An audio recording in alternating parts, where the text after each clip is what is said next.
pontos do Brasil. Agora, o ele sim, o outro lado, é infinitamente maior do que o primeiro. A entrevista completa você acompanha daqui a pouco.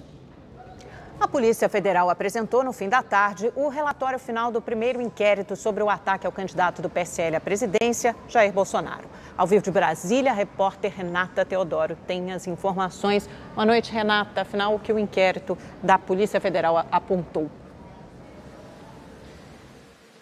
Oi, boa noite, Amanda, Boris, boa noite para você que acompanha o Rede TV News.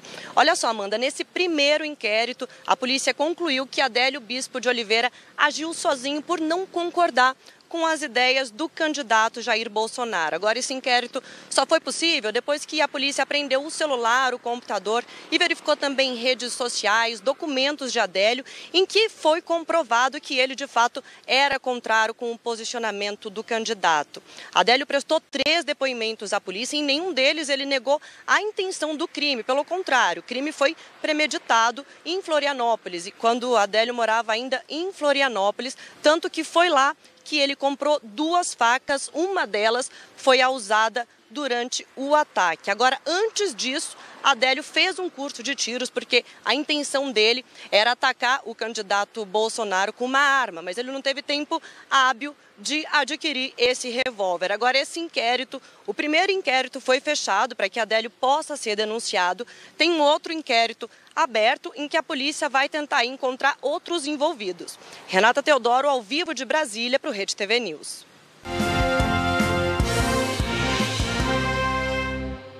Veja agora como foi o dia dos candidatos à presidência da República em campanha eleitoral pelo Brasil.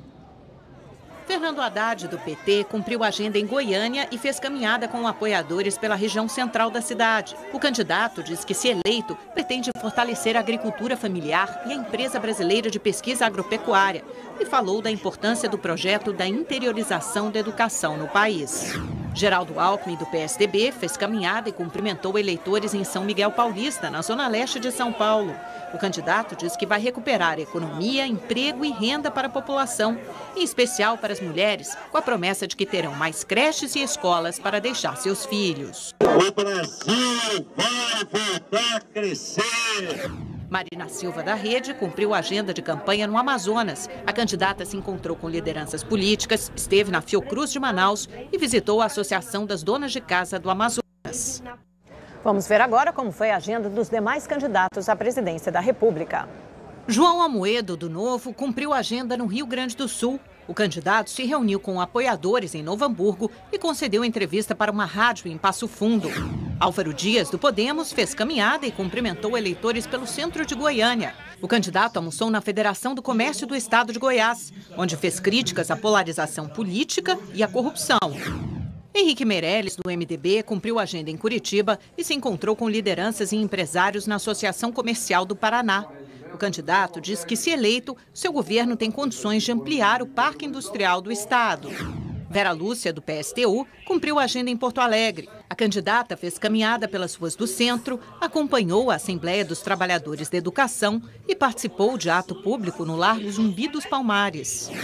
José Maria Imael, da Democracia Cristã, fez caminhada pelo centro de Taubaté, no interior de São Paulo. O candidato cumprimentou eleitores e falou de suas propostas de governo, como a compra da casa própria com 100% de financiamento da Caixa Econômica Federal. Ciro Gomes, do PDT, concedeu entrevista por telefone a uma rádio de Porto Alegre e teve encontro sobre políticas públicas para as mulheres. Guilherme Boulos, do PSOL, foi entrevistado de um programa de rádio em São Paulo. João Goulart Filho, do PPL, cumpriu a agenda de campanha em Brasília. Cabo Daciolo, do Patriota, não teve agenda pública. Há 9 dias do primeiro turno, a polarização entre Jair Bolsonaro, do PSL, e Fernando Haddad, do PT, se aprofunda. É o que mostra a pesquisa XP e PESP divulgada hoje. 2.000 eleitores foram entrevistados por telefone entre os dias 24 e 26 de setembro. A margem de erro é de 2,2 pontos percentuais para mais ou para menos. Jair Bolsonaro, do PSL, manteve os mesmos 28% da pesquisa anterior. Fernando Haddad, do PT, se isolou no segundo lugar, cresceu de 16% para 21%. Ciro Gomes, do PDT, não oscilou e continua em terceiro lugar com 11%. Geraldo Alckmin, do PSDB, subiu de 7 para 8. Já Marina Silva, da Rede, passou de 6 para 5. João Amoedo, do Novo, com 3%, não oscilou. Álvaro Dias, do Podemos, foi de 3 para 2%. Henrique Meirelles, do MDB, marcou novamente 2%. Cabo Daciolo, do Patriota, ficou como estava antes, com 1%. Vera Lúcia, do PSTU, Guilherme Boulos, do PSOL, João Goulart Filho, do PPL e José Maria Imael, da Democracia Cristã, continuaram sem pontuar. O número de brancos e nulos caiu de 16% para 12% e o de eleitores que não sabem ou não responderam, de 7% para 5%. Marina é a candidata mais rejeitada, com 68%. Em seguida, Alckmin, com 61%. Bolsonaro e Haddad têm 60% de rejeição cada. E Ciro Gomes, 54%. A pesquisa XP e PESP também fez simulações de segundo turno. Bolsonaro só perde para Ciro e empata tecnicamente nos outros cenários em que teve o nome testado. Em Medianeira, no oeste do Paraná, 2 alunos foram baleados por um colega dentro da escola. Tá sozinho com ele. Ele atirou no menino lá na sala. O vídeo feito por um aluno mostra os adolescentes abaixados. Uma funcionária da escola fica na porta, mas os alunos estão muito assustados e querem ir embora. A mulher deixa e eles saem correndo. Na correria, é possível ver quando policiais militares chegam à escola. Segundo a polícia, o adolescente de 15 anos foi armado e atirou em 2 colegas. Um deles, da mesma idade, levou um tiro de raspão e já teve alta. O outro, de 18 anos, está internado em estado grave. O jovem, filho de agricultores, não agiu sozinho. Um garoto, também de 15 anos, teria sido cúmplice e explodiu uma bomba caseira na escola. Os 2 foram apreendidos. Eles tinham uma faca, uma arma calibre 22 e munição. Antes de cometer o crime, o menino gravou um vídeo. Estou muito ansioso. Estou passando mal. Ele se desculpa pelo ato que cometeria. Peço que os familiares que tenham compreensão pelos meus atos, pois seus filhos me humilharam, me ameaçaram, me exporam de uma maneira que não tem mais perdão, não tem perdão. O jovem seria vítima de bullying, embora a escola diga que nunca houve reclamação. No vídeo, o menino pede que a verdade seja dita. Não é culpa de videogame, não é culpa de livro, não é culpa de bosta nenhuma. É apenas culpa desses filhos da... Então, se for para culpar algo, culpem seus próprios filhos. Na casa do adolescente foram encontradas armas, facas, munições e bombas caseiras. O candidato à presidência da República pelo PSL, Jair Bolsonaro, segue internado em São Paulo. Prestes a deixar o hospital, o presidenciável me recebeu durante a tarde desta sexta-feira. Durante a entrevista, Bolsonaro criticou as declarações do vice, o general Hamilton Mourão, e disse que vence as eleições no primeiro turno. Falou também sobre a recuperação após levar uma facada durante um ato de campanha. Deputado Bolsonaro, como está a sua saúde neste momento? O senhor está com uma aparência boa. Estou, graças a Deus. Segundo os médicos aqui, pouco sobrevive uma agressão como aquela. Uma faca que entrou 12 centímetros e o criminoso rodou dentro da minha barriga. Perdi 2,5 litros de sangue naquele momento. Estou de alta por esses dias. E a recomendação médica, eu não participar de evento nenhum até as eleições. Então, o senhor não vai participar das dos eventuais debates do segundo turno? Eu vou cumprir a determinação médica. Estou há 22 dias aqui dentro. Sofri muito, Boris. Não é fácil você ficar dias e dias parado, cheio de tubo em cima de você aqui, mal se alimentando, com problema de... os mais variados possíveis, né? E eu não posso bobear. Até eu falando demais, eu posso ter problemas com o meu intestino e eu ter uma recaída e ter que ser reinternado. Essa, então, é a recomendação médica. Mas isso significa que o senhor vai participar dos debates ou não? Dificilmente eu participarei de um debate. Dificilmente eu participarei de um debate. Dependeria de uma liberação médica, que eu acho que é quase impossível ele me conceder essa liberação. Neste fim de semana, a imprensa publicou algumas acusações de caráter grave que envolvem a sua vida conjugal no passado. Há furtos, enfim, há uma grande briga que envolve, o senhor já era deputado naquela época. O que há de verdade nessa história? Primeiro, eu não me furto a responder qualquer pergunta nesse sentido. Agora, deixo bem claro, o processo correu em segredo de justiça. A revista não poderia ter acesso ao mesmo. Estamos tomando providência contra o dono do cartório, o juiz e a própria editora Abril.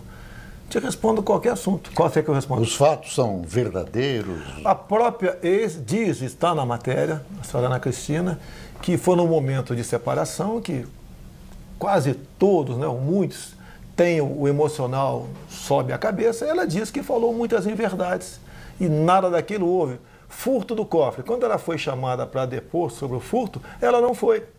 Agora, por coincidência, havia sim um funcionário do Banco do Brasil acusado de ter furtado uns 15 cofres naquele momento. Talvez seja esse cara que tenha furtado o cofre. Ela se refere também a um dinheiro que o senhor receberia, um plus, algo a mais, que ela não soube especificar quanto é que estaria nessa história. O que é comum nesse tipo de processo é um dos cônjuges que quer a pensão joga valores outros para que a pensão dela seja majorada. No mesmo processo, a revista está escrita e a Veja diz que ela não soube explicar de onde vinham esses dinheiros. Afinal de contas, foi na época de mensalão, petrolão, e o Joaquim Barbosa mesmo disse nessa época que eu era o único deputado da base do governo que não pegou dinheiro na Petrobras. Então, no tocante a isso, eu estou tranquilo. Deputado, o que o senhor imagina, o que o senhor gostaria que acontecesse com o seu agressor daqui para frente? A letra fria da lei. Eu, sendo parlamentar, eu vou continuar lutando para que as penas sejam agravadas. Para mim, tentativa de homicídio e homicídio não há diferença. Eu estou vivo por milagre. Então, espero que ele seja condenado à pena máxima. Nada mais. E como cristão, e o senhor é um homem religioso, como é que o senhor reage a esse fato? Olha, é um criminoso que tem que estar afastado da sociedade. Parece que o trabalho dele é esse, pelo que tudo indica. Eu não quero vingança contra ele, longe disso aí. Agora, a lei dos homens, no que depender de mim, ele vai pagar. Neste fim de semana estão programadas manifestações de mulheres contra a sua candidatura, contra o senhor. O senhor é tido como um machista, tem restrição às mulheres e algumas vezes colocou, em alguns casos, algumas agressões a uma deputada e tudo isso. Afinal, qual a sua posição em relação a isso e o que o senhor acha dessa manifestação? Primeiro, não tem histórico nenhum meu de agressão às mulheres. Tem uma briga com a senhora Maria do Rosário que estava defendendo um menor estuprador. Não, agressão verbal, no meu caso que eu estou colocando. Não, é verbal, tá certo. Física não existe, houve essa, porque além de ela me acusar de estuprador, eu estava defendendo o estuprador. Agora, tem uma manifestação de mulheres, o grupo Ele Não, que vai se manifestar em alguns pontos do Brasil. Agora, o Ele Sim, o outro lado, é infinitamente maior do que o primeiro. E também haverão manifestações nesses dias. Eu só peço que não haja atrito. Da nossa parte, pode ter certeza que não haverá atritos. Agora, temos informações que o lado de lá vai tentar infiltrar gente com camisa minha para agredir mulheres. Para dizer que o meu pessoal agride mulheres. Então, as mulheres estão comigo.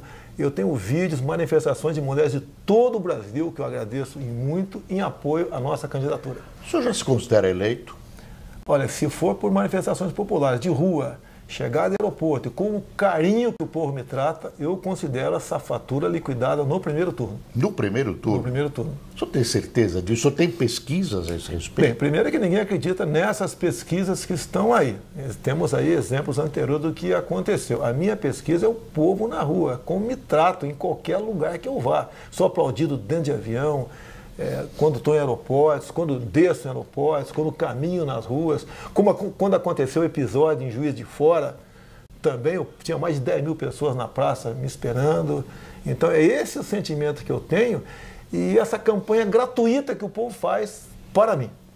Deputado Bolsonaro, o seu vice, o general Mourão, tem sido protagonista de alguns episódios que as pessoas reconhece como um tiro no pé da sua candidatura. O senhor deu alguma recomendação a ele que ele moderasse ou que ele reduzisse, ou que ele parasse de falar? A recomendação foi dada a todos de há muito tempo, medir as palavras. Porque como não tem como me pegar, vão pegar quem está do meu lado para me atingir. Ele fez uma declaração que não pegou bem e não está de acordo conosco. A questão que o 13º seria uma foi uma só, foram... E outros momentos, essa foi a terceira declaração dele. Então, a última decisão, que eu falei para ele, é o seguinte: não dá mais palestra, fica quieto até as eleições. Até porque, Boris, ele não tem a vivência que eu tenho para conversar com vocês. Agora, o senhor é um capitão, o senhor vai dizer isso para um general, como é que é essa relação? A relação da caserna não continua depois de que, quando ambos vão para a reserva? Nesse caso em si, eu não sou capitão, nem ele é general. Nós somos soldados do Brasil. E assim nós nos tratamos, juntos, buscando um Brasil melhor para todos. E as Forças Armadas, representado não por ele, porque não é um candidato das Forças Armadas, mas entendo o General Quatro Estrelas, é um sinal de equilíbrio. Agora, é uma pessoa que tem que amadurecer um pouco mais no tato com a imprensa, para exatamente evitar esse fogo amigo que acaba pegando para o nosso lado. O senhor não se arrepende de tê-lo escolhido? Não me arrependo, é uma boa pessoa, é um patriota, é um homem que tem bons serviços prestados à nação, é um paraquedista como eu e é uma pessoa admirada na tropa, é um homem que tem autoridade.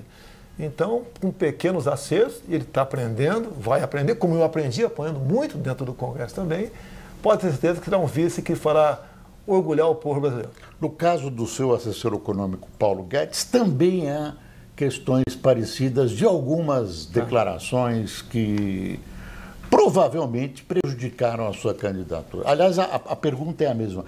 Elas prejudicaram a sua candidatura, inclusive do general Mourão, na sua opinião? O Paulo Guedes foi diferente. Ele falou num plano sobre imposto de renda. Quem ganha até 5 mínimos não pagaria imposto de renda. Dali para frente pagaria 20%. Conversei com ele, Paulo, dá para pegar aí quem ganha 5 e 10, tem uma alíquota intermediária a partir de 10, 20%? Falou, sim. Essa foi a proposta. Só que quando ele falou isso aí, nessa questão, parte da mídia falou que todo mundo ia pagar 20% até quem ganha um salário mínimo, ou seja, quem ganha R$1.000 por mês ia pagar 200. Então houve essa deturpação, sim. E a outra questão que ele foi mal interpretado, que ele falou o seguinte: nós devemos diminuir a quantidade de impostos, nunca criar impostos, seja qual for o imposto, que seja até uma CPMF. Aí ele pecou em falar um palavrão conhecido como CPMF, que eu fui um dos que lutou muito para que fosse revogada a CPMF. Mas ali foi um ato falho dele, e a proposta dele é boa, é bem-vinda, sem a CPMF, obviamente. Capitão Bolsonaro, não é um paradoxo o fato de o senhor ter dois correligionários próximos, um candidato a vice e outro que vai chefiar a sua equipe econômica, que falam coisas que o senhor contesta e o senhor diz que o assessor econômico tem carta branca, será o seu posto em Ipiranga, e o senhor pede para ele moderar a sua fala? Esse carta branca tem um limite. Eu, por exemplo, tenho um problema sobre Forças Armadas, ligo para o general Augusto Heleno. Tenho sobre economia, ligo para o Paulo Guedes. Tenho sobre ciência e tecnologia, ligo para o astronauta Marcos Pontes. Então é um trabalho em equipe. O que nós estamos ajustando é o seguinte: ninguém vai ser dono da sua área. Vai ter liberdade para propor boas políticas que vão passar sob o meu crivo. E o Paulo Guedes já está nessa situação também, né, de trabalharmos em equipe. Porque o que um fizer, se for bem feito, tudo bem. Mas o outro pode, ao ser consultado, talvez plotar um possível erro e corrigir. Nós não temos o direito de errar. Existe uma afirmação que o senhor não tem uma visão geral do que será a economia no seu governo. Isso é fato? Porque o senhor realmente não se define com clareza. Não, eu pensei que você falando que não entendia de economia fosse uma virtude. Afinal de contas, os economistas levaram o Brasil para o caos que está aí. Não foi eu, capitão de artilharia do Exército Brasileiro. Então, quando comecei a namorar o Paulo Guedes, eu botei na mesa os problemas. Paulo, taxa de juros, inflação, taxa Selic, câmbio, dívida externa, Dá para resolver isso sem aumentar a carga tributária? Ou melhor, diminuindo? Falou, dá. Então, estamos juntos. Então, a partir desse momento, ele é o dono da situação. Mas vai ter momentos que o senhor vai ter que decidir entre alternativas que ele lhe apresenta. Por exemplo, questão de privatizações. Eu tinha uma ideia e eu tinha uma outra, nós chegamos ao meio termo. Não vai ter privatização de Banco do Brasil ou Caixa Econômica, por exemplo. São empresas que nós entendemos como estratégicas. Agora, as demais, de acordo com o modelo, nós podemos conversar sim. No primeiro momento, umas 50 aproximadamente, que foi criada pelo PT, no meu entender, tem que ser privatizada ou extinta. Deixa eu fazer uma pergunta que envolve uma opinião pessoal, mas que envolve uma discussão que existe na população. O senhor é a favor ou contra o aborto? Eu sou contra o aborto. A vida nasce na concepção. Sempre fui dessa maneira. O meu trabalho dentro da Câmara. E digo mais, se eu for presidente, se porventura a Câmara ou o Senado aprovar uma lei sobre aborto, com a minha caneta do povo, eu veto essa proposta. Se a Câmara ou o Senado derrubar o veto, daí paciência. E as acusações de homofobia? São rótulos. Tá? A minha briga é contra o material escolar desde 2010, quando apareceu o tal do kit gay, onde o Haddad era o ministro da Educação. Não podemos admitir, Boris, que nas escolas, criancinhas de 6 anos de idade tenham acesso a esse tipo de material, de meninos se acariciando, de meninas se beijando, porque você está ensinando algo que compete aos pais e não à escola. O senhor falou do Haddad. O que o senhor acha do Haddad, pessoalmente? O senhor deve ter encontrado com ele pelos corredores das emissoras de TV e nos jornais durante os debates. O que o senhor acha, pessoalmente, do seu grande adversário? Eu nunca conversei com ele. Ele é um comunista. Ele é um homem que adora aí a política venezuelana, a cubana. É um homem que se consulta com o presidiário para tomar decisões. Ele não é dono dele. Ele é pior do que um poste. Ele é um pau mandado do Lula. E a meta principal dele, uma vez eleito, caso seja eleito, é indultar o Lula e acabar com a Lava Jato.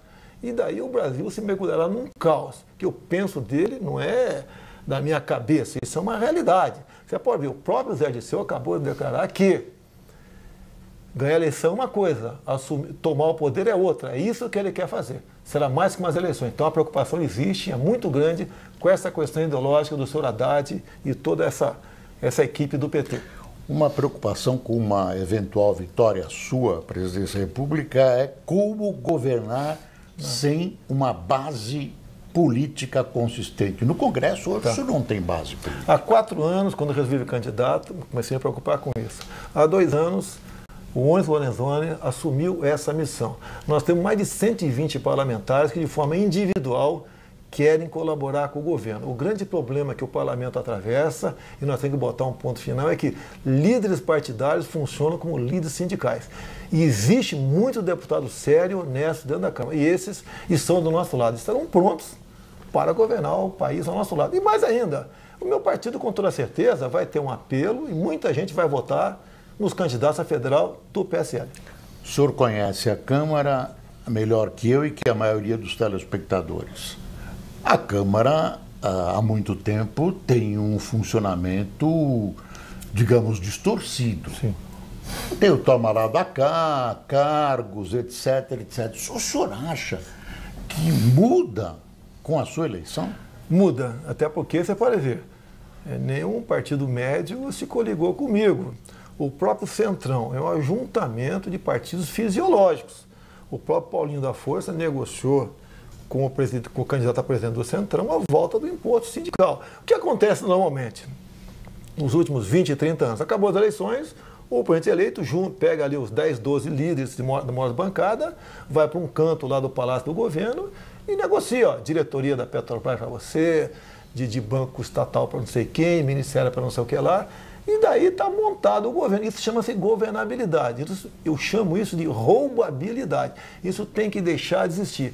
Um presidente sério, honesto, ele tem que escalar um time que dê satisfação às necessidades do povo. Não, eu admito que o presidente tem essas intenções. O que eu duvido é que a resposta do lado de lá seja efetiva, com um cachimbo. Faz a boca torta. Nós sabemos que, provavelmente, a renovação no Congresso será baixíssima. Então a pergunta que se faz é a seguinte: como governar com boa vontade, com boas ideias, que eu acho que todos os candidatos têm, sem um apoio maciço que possa permitir até reformas constitucionais no Congresso Nacional? Foi tratado com os grupos parlamentares os problemas regionais, estaduais, e levantamos todos, atendemos todas as bancadas, as mais variadas possíveis, sem o tomar lá da cá. Isso foi acertado entre nós. Nós, Boris, não podemos continuar fazendo essa política feita até hoje. Isso leva à ineficiência do Estado e à corrupção. Quando eu falo em deputados honestos, são parlamentares honestos, sim, que não querem conversar com o Sérgio Moro em Curitiba. Então, nós queremos resgatar o Congresso. Hoje em dia, Boris, quem tem coragem de chegar na rua e falar que é deputado federal? Vamos acabar com isso. Essa é a intenção. E outra, eu não estou coligado com ninguém, não tenho acordo com nenhum médio partido, nada. Eu estou sozinho nessa briga. Agora, tenha certeza, mais de 40% da bancada do Centrão, de forma individual, trabalha para a minha campanha. Pega o santinho deles na rua. Está a minha fotografia lá, nesses caras que deveria estar a cara de outro candidato. Como é que o senhor vai se relacionar com os governadores de oposição? Governador...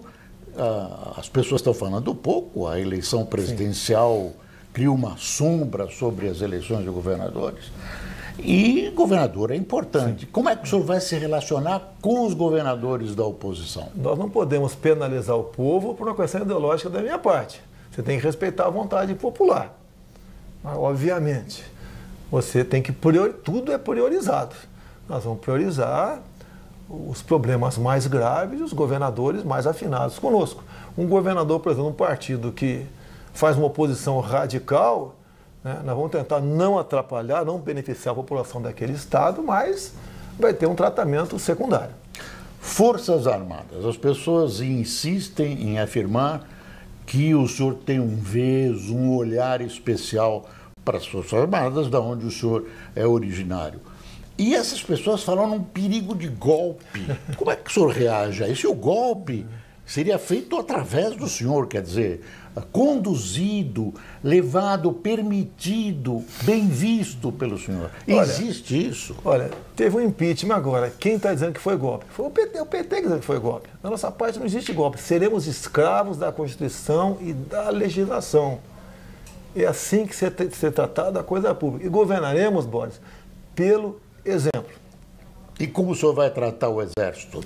Olha, eu sou o capitão do Exército Brasileiro, vai ser tratado com dignidade, que não foi tratado nos últimos anos. Tem uma Força Armada sucateada, os seus integrantes, uma remuneração pior existente dentro do próprio Poder Executivo, e devemos resgatar, porque se lembra das Forças Armadas para tudo. Tá? E nos momentos, então, que a gente pode ser lembrado, não somos lembrados para nada. E não é só a Força Armada, não. Polícias militares e polícias civis serão resgatados de modo que eles possam se orgulhar cada vez mais da sua carreira. E dinheiro para tudo isso? Não tem, você tem toda a razão. Agora, você tem como, ao fazer uma administração, olhando a forma correta de gerir uma gestão adequada, sobra dinheiro porque você tapa o ralo da corrupção. Então dá para você atender em parte alguma coisa assim. O senhor acha que o senhor vai conseguir isso que os outros não conseguiram? Afinal de contas, tivemos vários presidentes que disseram que iam tentar isso e acabaram não conseguindo. Mas você pode ver, durante o próprio processo legislativo, eles falavam isso, mas estavam aliados ao que havia de pior na política, como o Centrão e o PT. Então não adianta eles falarem que vão fazer o que eu estou falando, porque eles não têm liberdade. O Centrão se uniu em troca de alguma coisa. E nós sabemos que coisa é essa, né? É os bens do poder público. Comigo não tem isso. Eu não tenho contato com ninguém. O partido que foi ligado a mim, o PRTB, do Levi Fidelis, foi para trazer o vice para nós, nada mais além disso. E não tem nenhum compromisso com o senhor Levi Fidelis, com o seu partido, a não ser trabalharmos para o bem do Brasil. E a dívida pública? Parece que o general andou deitando falação também sobre negociação da dívida pública. É um capítulo delicado. Ele falou também numa área que não é dele, né? A nossa dívida pública está se aproximando dos 4 trilhões de reais. E a conversa com o Paulo Guedes dá para começar a pagar essa dívida? Ele botou um plano na mesa e falou que dá. Aí entra aquela questão da confiança, a carta branca. Como é que ele vai pagar essa dívida? Tem a proposta dele. Por exemplo, Tem que entrar mais recurso na Caixa do Tesouro se aumentar imposto. Como? Desonerando, desburocratizando, desonerando a folha de pagamento. É você fazendo comércio com o mundo todo sem o viés ideológico. É você jogando nisso, você aumenta o emprego. Jogando pesado na segurança, você aumenta a receita que vem por parte do turismo. É buscar agregar valor naquilo que nós produzimos. O Brasil não pode continuar exportando um navio de minério de ferro, receber de volta uma canoa de aço ou meia dúzia de laptops. Temos que agregar valor. Temos que investir em energia em nosso Brasil, que tem o problema ambiental indigenista, que nós vamos solucionar isso daí. Atender a questão da bancada ruralista, que trabalham, é os que nos dão superávit na balança comercial. É fundir, por exemplo, o Ministério do Meio Ambiente com a Agricultura para acabar com essa briga. É fundir o Ministério do Planejamento com a Fazenda para que temos sim um super-ministro que possa planejar e executar a contento o orçamento. Você pode ver, esses ministérios que estão solteiros por aí, cada partido tem um deles, e cada partido está vendo o seu interesse, não o interesse da nação. O senhor falou em impostos. O senhor não vai aumentar impostos. Isso é uma condição sine qua non para o nosso economista, até porque nós ultrapassamos a curva de Laffer há muito tempo. Se aumentar qualquer carga tributária, a arrecadação diminui. Ninguém aguenta mais pagar imposto no Brasil. E, finalmente, como é que o senhor vê a pessoa e o governo do presidente Temer? Ele pegou uma economia arrebentada. Agora, é um homem que fazia parte do governo do PT. É um homem que está sendo acusado de muita coisa, que isso não o permite governar. Tá? Não critique o governo Temer, porque ele pegou o bonde andando, Jair. Eu espero, uma vez eleito, aí se aproximar para fazer a transição. E eu quero, Borges, uma política daqui para frente. Eu não quero governar com olhos no retrovisor. Mais uma última pergunta. Dizem que os seus filhos terão ingerência dentro do governo porque eles são políticos. Até que ponto eles vão participar das decisões palacianas se o senhor for eleito? Não serão ministros, mas os meus filhos, todos, em especial o Carlos, que está há 20 dias comigo aqui, é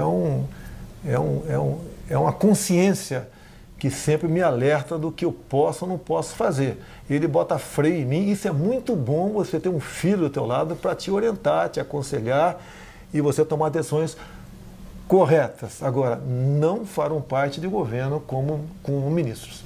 Deputado Bolsonaro, em nome da Rede TV, eu queria agradecer a gentileza da sua entrevista e desejar boa sorte nas eleições. Muito obrigado. Nos veremos brevemente no Palácio do Planalto. Jair Bolsonaro acionou o Ministério Público do Rio de Janeiro para pedir a retirada da circulação da edição desta semana da revista Veja. A publicação traz uma matéria em que relata o processo sigiloso envolvendo o presidenciável, sua ex-mulher, Ana Cristina Valle, e o filho dos dois, Renan. Além disso, o candidato também pede uma investigação da conduta da revista Veja.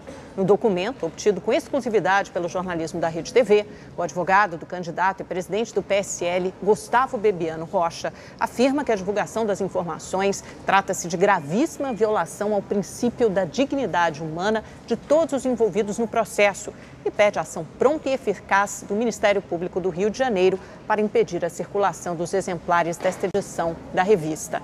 A Veja não se pronunciou sobre o assunto.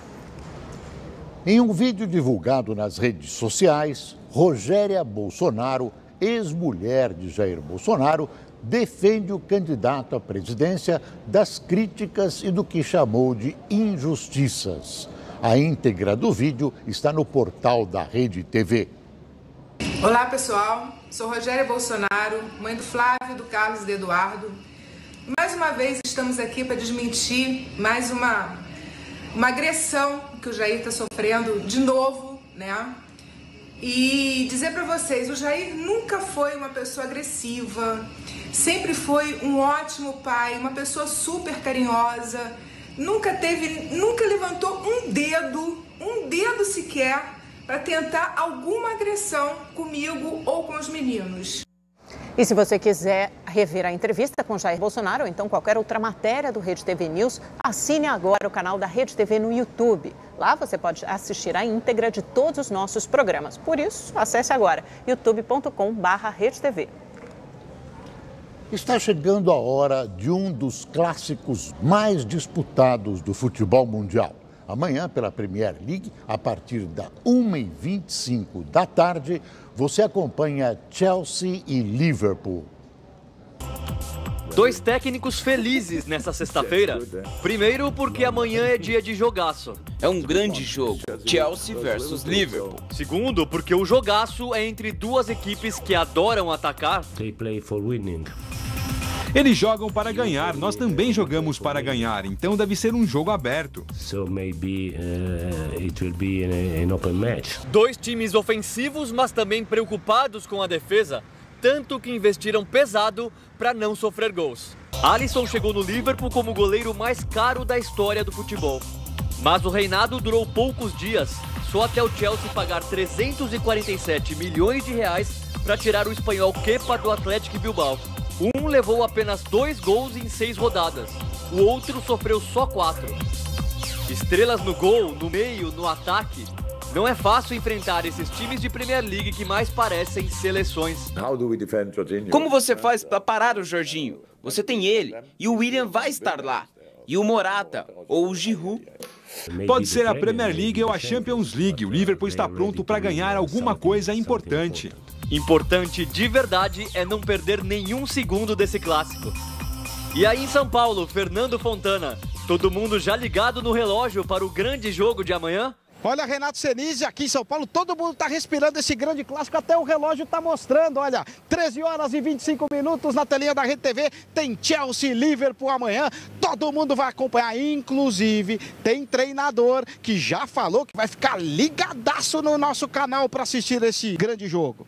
Eu gosto muito do treinador do Chelsea, o Sarri, desde que ele era do Empoli, depois foi para o Napoli. Eu fiquei um mêsinho em casa, 1 mês e 15 dias em casa, eu vi bastante. E quando eu estou de férias também eu gosto de assistir bastante. E olha, não são só os treinadores que vão acompanhar essa partida. Os torcedores estão numa expectativa grande para ver Chelsea e Liverpool na telinha da Rede TV. Veja. Vou torcer para o Liverpool ganhar. Eu aposto no Liverpool por ter a base já do ano passado, chegou na final da Champions. E o Chelsea está se reconstruindo de novo, mas mesmo assim é um time muito forte. Vamos parar e vamos prestigiar sim. Essa transmissão da Rede TV está sendo muito importante para o futebol mundial.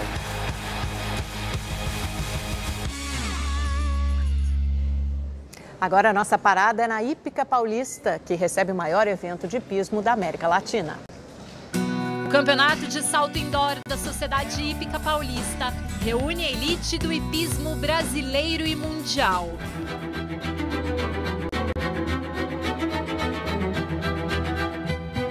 Mas tem gente que trabalha duro nos bastidores para fazer dessa competição um espetáculo tão especial para o público. A Marina Azevedo é uma dessas pessoas.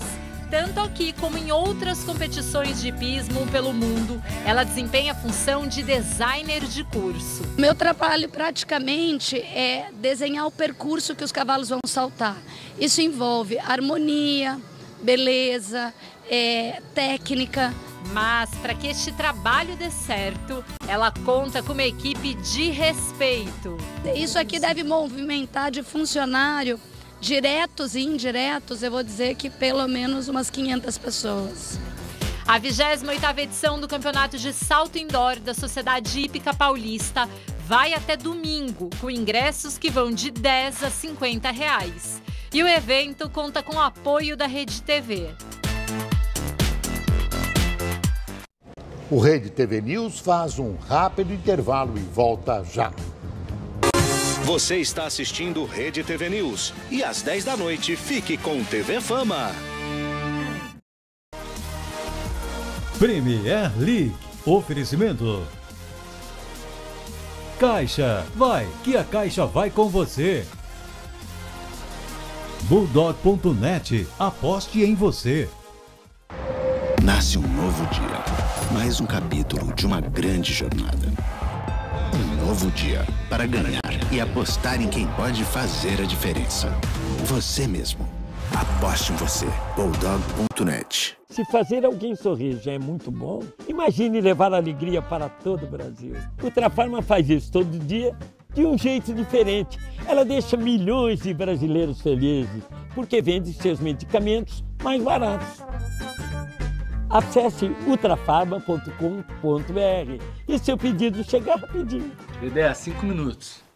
Ultrafarma, porque comprar remédio barato é alegria. A Empório Jeans possui um estilo arrojado e atual que reinventa o denim e desperta o desejo a cada nova coleção. Alinhada às maiores tendências do street style, as peças da Empório Jeans possuem máxima qualidade e entregam aos consumidores design, diferenciação e moda.